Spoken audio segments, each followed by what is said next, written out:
Welcome. Our story this time. Tooth Fairy. Will the Tooth Fairy really come tonight? Aidan asked, exhausted. Yes, honey, his mother answered, gently closing his door. Lights off and recently lost baby teeth stuffed under his pillow, Aidan drifted into sleep. He awoke suddenly to the sound of buzzing and scratching. Aidan opened his eyes, making out a pair of large, cicada-like wings in the dark. A muscled, veiny hand crept towards his face, his fallen-out teeth in its grey palm. Do you like my teeth? Aidan asked, with a growing grin. It smiled back. Wrong teeth, it rasped, pointing its jagged nail at Aidan's smile.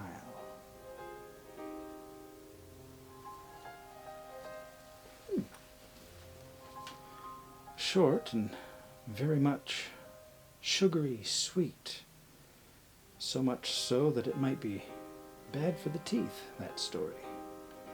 But let me know what you thought in the comments beneath.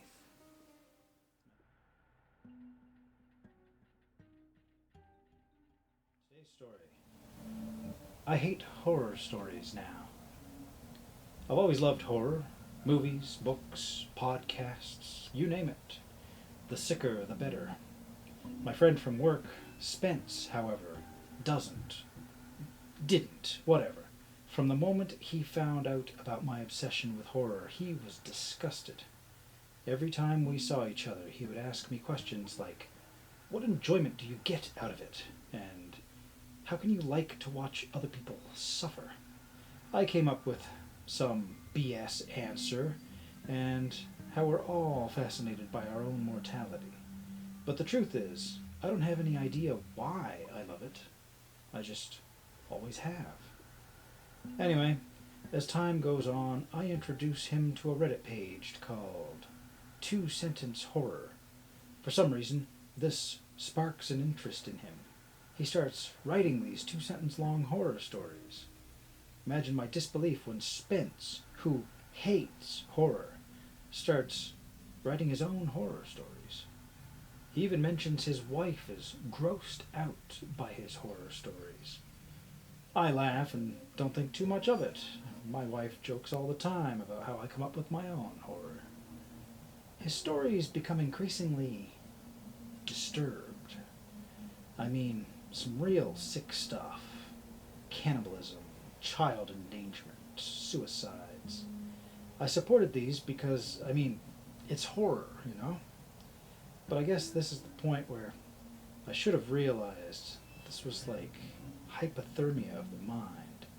You can't go from one extreme to the other so quickly without some unintended consequences. Spence suggests we keep writing short horror stories, but that we make them work together as a longer story. So he starts it off and posts a short story about a guy who is secretly planning to murder his friend from work. This first story is dark and mainly follows the main character as he follows his friend home and watches his family from the street. He fantasizes about how he might kill them all. I post the next installment, where the guy actually moves into the backyard and kills their dog. This is where the real trouble begins. I wake up the next day and my fucking dog is gone. I can't find him anywhere. He sleeps outside when it's nice out and he's never run off before. I find his collar thrown on the ground near the gate and I'm immediately spinning, thinking about my latest installment of the horror series. I get to work and instead of outright accusing Spence, I mention that my dog went missing last night to see his reaction. There's no doubt in my mind that there was a twinkle in his eye when he expressed his concern for my dog. I didn't talk with him for the rest of the day. Here I am now, about to go to bed, scrolling through Reddit, and my heart stops when I see a recent post from him. I open it, and I'm shaking at this point. I read aloud the first sentence. Tonight, I finally got into the house, and I hear a faint creaking sound from the stairway.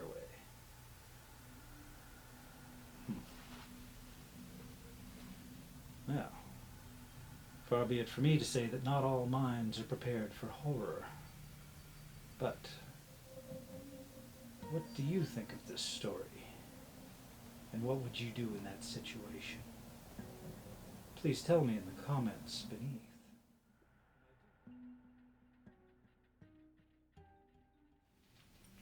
Our story this time. My son doesn't look the same anymore.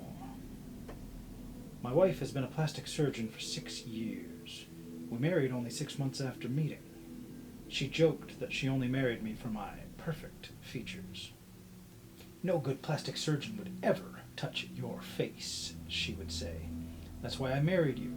I couldn't resist fixing you up if you were anything other than perfect. Even in our early stages of dating, my wife would bring up how beautiful our child would be. I had to admit, she was drop-dead gorgeous too. I couldn't disagree, but still, it seemed like it was all she cared about.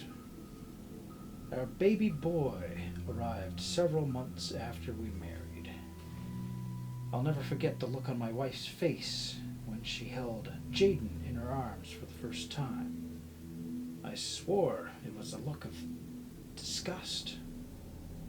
You see, Jaden wasn't exactly the cutest baby. I thought she was being shallow, but I figured once she came to love him, she wouldn't care. Unfortunately, as Jaden aged, his features grew to be more interesting. His nose outgrew his face. His cheeks became so full he looked swollen. His lips were thin as paper, and even his forehead started to form premature wrinkles. Nonetheless, I loved him just the same, but I could sense resentment grow within my wife. When Jaden turned 7, I started noticing some changes. He started waking up far too groggy in the mornings, practically falling asleep in his cereal. Then the real changes came. At first they were subtle. The wrinkles started smoothing out. His lips showed some fullness. His cheeks thinned out. I chalked it up to aging. But last month, he came downstairs in the morning, his nose bruised and swollen. My wife insisted he must have fallen out of his bed in the middle of the night. Don't worry, he's going to be fine. I found him like this. I already stitched him up. You know he sleeps like a rock. After weeks of healing, it became obvious. His nose was completely different. Smaller, straighter, smoother. I finally confronted my wife. Are you messing with our son's face? How ridiculous, she yelled. How could you possibly think that? Besides, he's still ugly. We went to bed without speaking another word to each other. I woke up in a fog this morning. Stumbling to the kitchen, it was 10 a.m. and Jaden hadn't come down for breakfast yet, so I walked back upstairs to wake him. I cracked the door open, only to find my wife hovering over our son, tears streaming down her face as she desperately tried to resuscitate him. Jaden lay still. A perimeter of stitches outlined the top of his face. His body showed no signs of life. It was supposed to be a routine facelift, she trembled. I didn't mean to.